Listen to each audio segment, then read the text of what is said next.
fé e razão. Primeiro de tudo, eu gostaria de esclarecer isso. No mundo da filosofia, no mundo do direito, nós, quando abordamos esses temas, tem duas vertentes principais. Não adianta. Duas vertentes. É o que nós chamamos do natural e do organizado. O natural, o que é? É ligado ao pensamento selvagem do homem. É o homem naquela plena liberdade, onde se impõe a lei do mais forte. E aqui dali já vem a primeira, vamos dizer, manifestação do ser humano com relação ao domínio.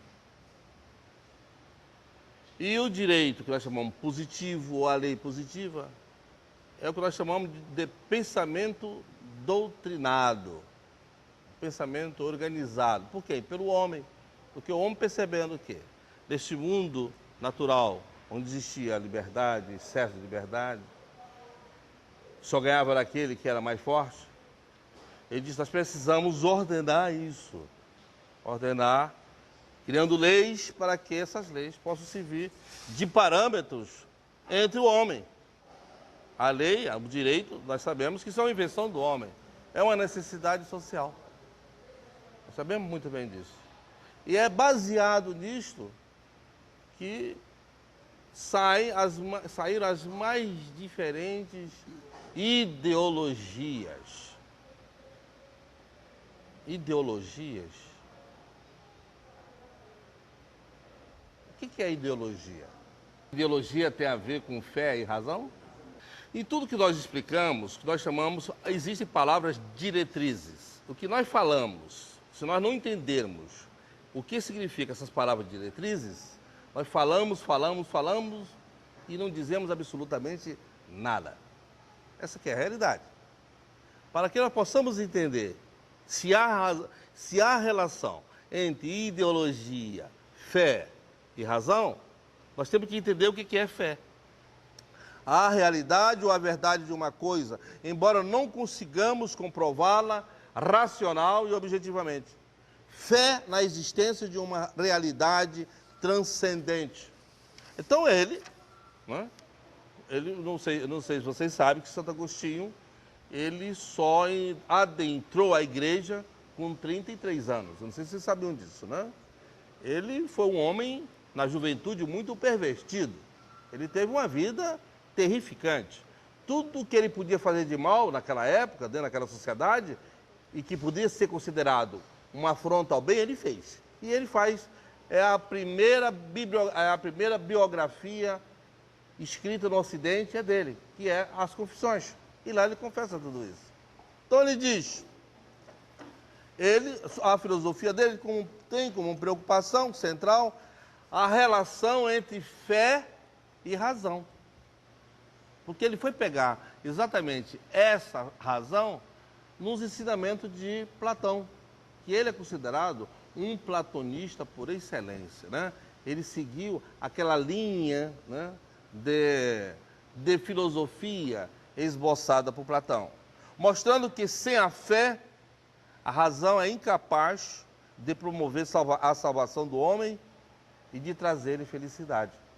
Ele afirmava, para ele a razão funciona como auxiliar da fé, permitindo esclarecer, tornar inteligível aquilo que a fé revela de uma forma intuitiva. Vejam bem, ele era um homem extremamente inteligente. Ele não queria simplesmente acreditar num Deus sem saber explicar se esse Deus realmente existia. Então, através de Platão e de Aristóteles, que todo mundo pensa que ele só recebeu influência de Platão. Não, ele recebeu influência também de Aristóteles. Que Aristóteles afirmava o quê? O que é, não é Deus, eles falavam o que é ser. Porque para os gregos não existia Deus, existia deuses, vários deuses. Existia um Deus supremo que era Zeus. E Zeus para ele era o Sol, né? Então Aristóteles, um homem extremamente racional, ele disse, o que é esse ser que tudo criou? Ele disse, esse ser ele existe, ele é inconteste.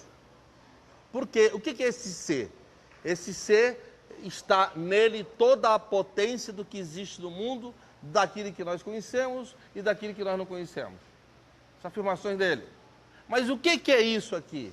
Isto aqui é a manifestação deste ser que tem potência em ato. Então o que significa? É ser, potência e ato. Ele fez essa análise racional, provando a existência deste ser que nós passamos a chamá-lo de Deus. Agostinho interpreta a história da humanidade como um conflito entre a cidade de Deus, inspirada no amor de Deus, e nos valores cristãos, e a cidade humana, baseada exclusivamente nos fins e interesses mundanos e imediatistas. O que eu falei com vocês no início?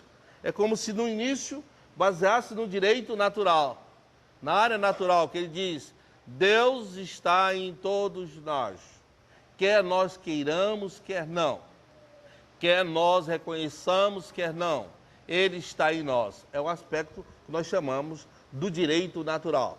Aí quando ele fala, e a cidade humana baseada exclusivamente nos fins e interesses mundanos e imediatistas, é aquele direito positivo que eu falo, que é a mente, é o pensamento, né, o pensamento doutrinário, é o pensamento dominado do homem pelos outros homens. É nesse sentido que ele fala, né? Segundo ele, já conhecemos a norma segundo a qual aquilo que serve para julgar alguma coisa, sem ser julgado por ela, é de ordem mais elevada do que esta. Ou seja, ele diz que esse senso que nós temos de julgar as coisas, isso é dado por Deus. Segundo Santo Agostinho, todos nós nascemos com esse potencial, que é como se fosse a assinatura de Deus nas nossas mentes, no corpo humano. Pois bem, será que julgamos aquelas verdades ou estará o nosso julgamento sujeito a elas? É aquela história, cuidado no ato de você julgar, porque quando você julga, você aponta um dedo, mas olha quantos está para você, são 3. Muito cuidado no ato de julgar, é 1 para lá e 3 contra você. E aquela questão, será que nós estamos sujeitos a esse julgamento que nós estamos fazendo de terceiro? Por que nós dizemos que alguém é feio? Será que eu seja bonito? Por que eu digo que alguém é ignorante? Será que eu que não seja ignorante? Então essa questão de julgar, ele mesmo alerta para nós, cuidado com o ato de julgar. Não pode haver dúvida de que julgamos em dependência daquelas normas interiores que compartilhamos com outros espíritos. Ou seja, nós nascemos baseados em quê? Em valores que já existem aqui. Todos nós já nascemos com aquelas circunstâncias que são criadas pela sociedade que nos diz o que é certo, o que é errado, o que é belo, o que é feio, né? O que é pecado, o que não é pecado. Isso nós já nascemos com essa constituição, com esses conceitos, segundo Santo Agostinho. Não somos nós que determinamos que o eterno deve ser preterido ao temporal, ou que 7 mais 3 são 10. Apenas descobrimos que isto é verdadeiro, ou seja, 3 mais 7 sempre existiram, independentemente do nosso entendimento. Por quê?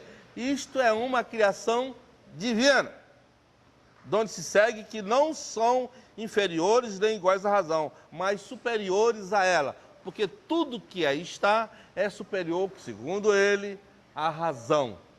Por quê? Isso é uma determinação deste ser divino. Portanto, a razão depara na consciência, algo que ele é superior, algo de absoluto, eterno e imutável, que ele fala na cidade de Deus, de que a nossa consciência é a fala de Deus dentro de nós mesmos. É por isso que diz, você consultou a sua consciência?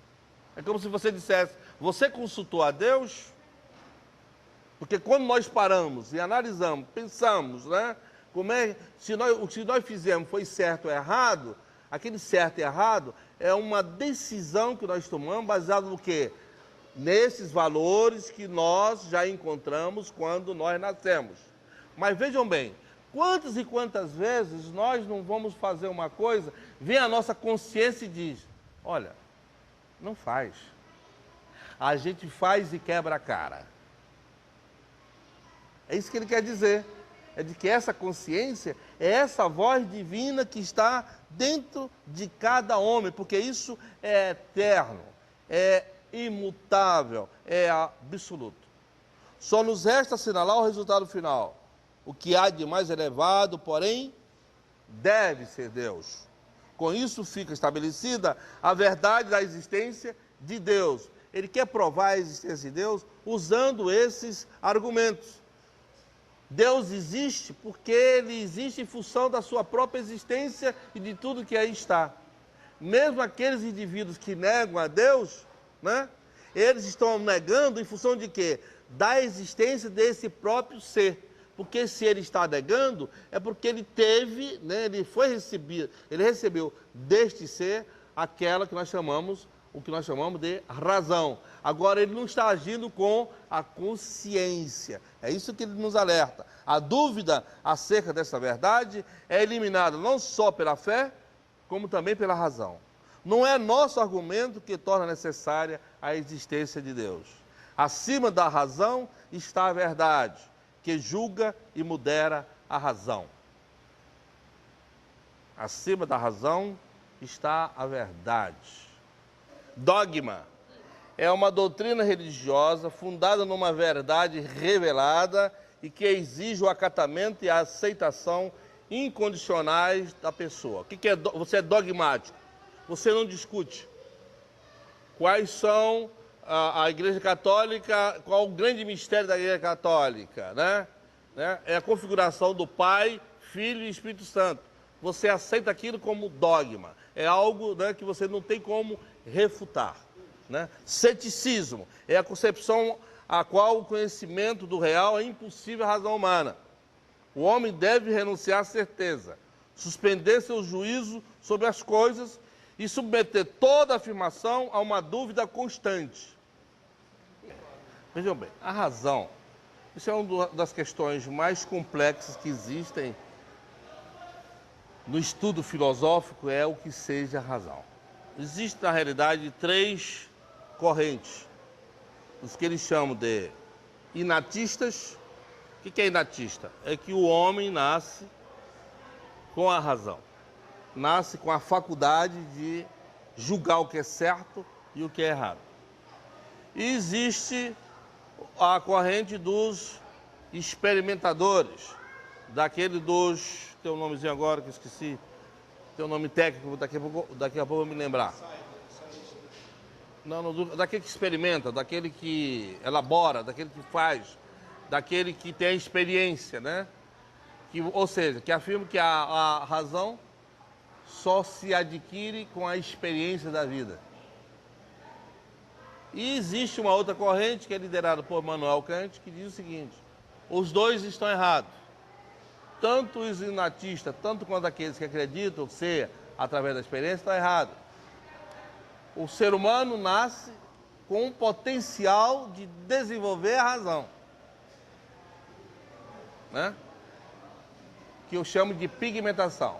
É essa razão, é essa pigmentação, é essa possibilidade do indivíduo desenvolver essa razão, é que ele vai, com o passar dos tempos, optando por aquilo que ele acha conveniente ou não. Mas o que eu falei no início? Nós já nascemos com uma série de normas estabelecidas. Falei ou não falei? Com relação ao pensamento selvagem e o pensamento doutrinado, né? Que são aquelas regras com que nós já nascemos. A questão é que a razão é e continua sendo um assunto de real discussão no meio acadêmico e filosófico. Por que isso?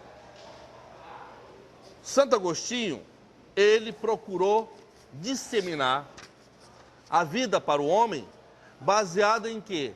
Nesses temas transcendentais, na fé, na confiança, né, em Deus, nesse ser sobrenatural que eu já falei para vocês, aquela intencionalidade nossa de trazer para nós esse Deus.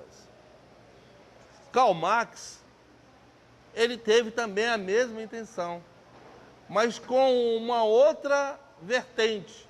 Ao invés da fé, da transcendência, ele optou por quê? Pela pura razão.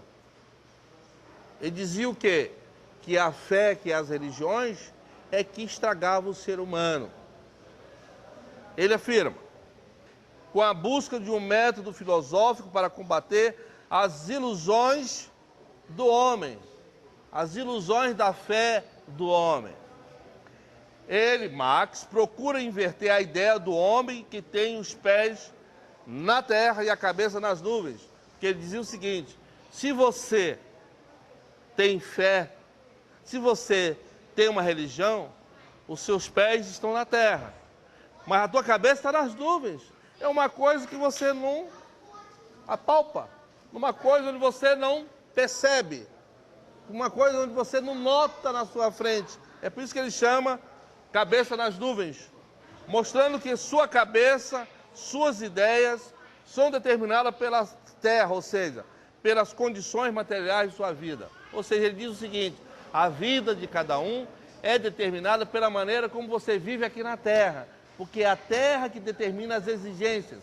Se você está numa região fria, você não vai estar com essa roupa normal. Você tem que estar o quê? Devidamente agasalhado, senão você morre. Se você está numa região quente, você tem que estar com essa roupa assim, e não agasalhado, senão você não iria suportar. Se você quer ir para a água, você tem que ter a vestimenta necessária para a água. Ou seja, é a sua atividade é que determina os aspectos materiais da sua existência, e não o seu pensamento, e não a sua consciência, né? A consciência, que é considerada livre e autodeterminada, passa a ser vista como condicionada pelo trabalho. Ele diz, o homem tem que desenvolver a consciência, sim, mas voltada para o seu bem-estar, para trabalhar a terra, para fazer com que, se você tem duas casas e este não tem, você fica com uma e dá outra a ele. Essa que é a ideia dele. Isso que determina é a razão da boa convivência, é a razão da não exploração, é a razão da divisão de bens. Isso é que ele fala no seu livro O Capital. A questão central da análise de Karl Marx passa a ser o trabalho, por ser uma relação invariante entre a espécie humana e o seu ambiente natural. Ou seja, se você vive lá na Groenlândia, você pode fazer uma casa de iglus. Você não pode fazer uma casa de iglus aqui no Nordeste, né? na região equatorial, não pode. Aqui você tem que fazer uma casa, inclusive, né? Até de supapo, né? De areia, de barro, porque aqui captaria isso, ou seja, você é a influência do meio, né? As formas específicas segundo as quais a natureza é objetivada mudam historicamente, dependendo da organização social do trabalho. Ou seja, de acordo com as transformações sociais, de acordo com as transformações culturais, é que você tem que se adaptar àquilo. Aí ele fala, se você vai viver no Oriente, você tem que se adaptar àquela forma de vida que tem o Oriente. Se for por Ocidente, idem, que você não pode conviver, naquela época dele, né? Viver esses dois momentos da existência humana. Aí ele fala, para ele a filosofia indica a necessidade da prática revolucionária de transformar o mundo. Ele falava, nós temos, o que é revolucionária? O que é revolução? Revolução, doutores, é transformação, é modificação do que é atual para uma coisa nova, né? Mudar para uma coisa nova, nesse sentido que ele fala. O homem não deve libertar-se da religião para adquirir liberdade política. O homem se libertará da religião quando conquistar a liberdade política. É essa liberdade política que determina o quê? O fazer ou não fazer do homem. Porque o homem, já foi dito aqui, alguém já disseram aqui, que o homem é um ser político por natureza. E é verdade. As nossas opções é em função de quê? Da consciência política que cada um de nós temos, a começar dentro de casa. Nós temos uma política entre marido e mulher, filho, mãe, filho, pai, entre os irmãos. Não é verdade? Que é uma questão de uma convivência. A política começa dentro de casa, que ele sempre fala. Portanto, o homem, para se libertar, é através desse movimento político. A religião é um ópio. O homem se deixa levar por uma ilusão de conquista da paz, da harmonia. Ele diz, isso aqui é um ópio. Para que nós possamos compreender o que Karl Marx quis dizer com ópio, nós temos que voltar as nossas mentes para Santo Agostinho. Essa aqui é a realidade. Santo Agostinho nasceu entre 354 e nasceu em 354 e morreu 430 depois de Cristo. E Karl Marx nasceu em 1818, para vocês verem que há um hiato muito grande.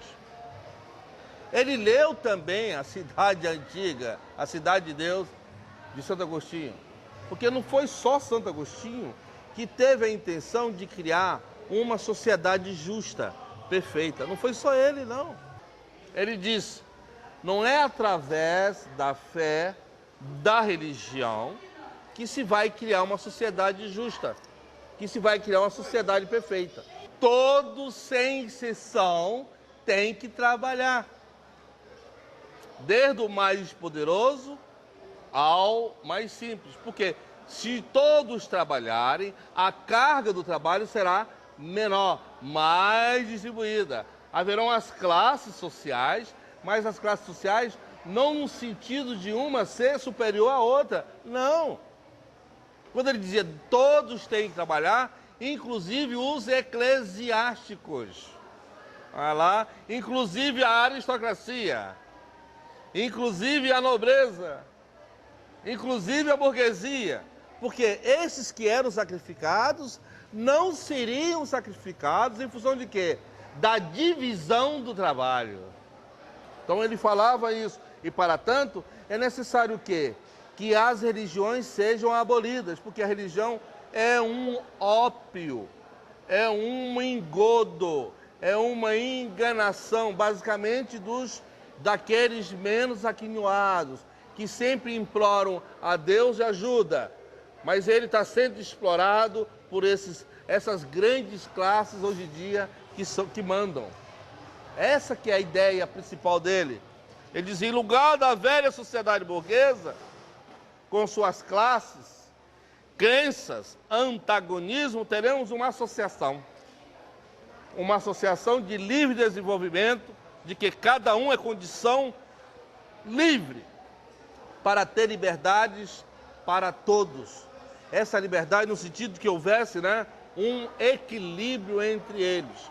Não é que não existisse uma hierarquia de atividade política, não. Mas isso para fins de mando e não para fins de imposição. Que ele diz que a lei, esse novo estado de coisa, esta nova sociedade, deveria ser dirigida a todos indiscriminadamente. Muito bem. A doutrina é um ensinamento. Pronto, puro e simples. É um conjunto sistemático de concepções. Isso que é a doutrina. Ele ensina a você a ser, a agir, a pensar de determinadas coisas. Por isso que existem vários tipos de doutrina.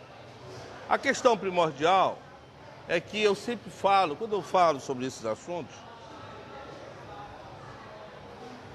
nós fazendo aqui uma comparação muito rápida entre as concepções filosóficas de Santo Agostinho e as concepções filosóficas de Karl Marx, nós percebemos uma coisa. Nós percebemos, acima de tudo, um caos. É algo caótico, se nós verificarmos as duas posições, porque elas não se coadunam. Essa aqui é a realidade. Tudo não está relacionado com a verdade. A verdade É absoluta. de cada um. A sua verdade, cada um tem uma verdade, aí cria um caos. Num dia em que o homem deixar de ter as verdades absolutas, o caos não existirá mais. A questão é exatamente esta. É que eu que sou certo, você é o que é errado. Aí vem a adversidade, vem a intriga, vem a briga, vem um complicador, vem as confusões. A minha religião que é certa, o teu partido é errado, você é um assassino. Não, quem é assassino é você, quem assassino é o outro. Não, por que é assassino? Porque você é uma pessoa que explora o outro. Não, mas eu e a minha igreja católica que é certa. Não, senhor, a minha macumba que é certo. São as verdades absolutas que é responsável. É por isso, meus amados amigos, eu lhe garanto com absoluta certeza de que a única saída que tem para que o homem possa extinguir o caótico é deixar absolutamente de lado as verdades absolutas. Ter uma mente aberta para tudo. Nunca ter explicações para tudo. E sim, procurar ter uma visão ampla de todos os fatos, analisando-os, você verificar. No momento é esse meu entendimento. Não significa dizer de que eu não venho mudá-lo amanhã. Muito obrigado, foi uma honra tê-los comigo. Muito obrigado.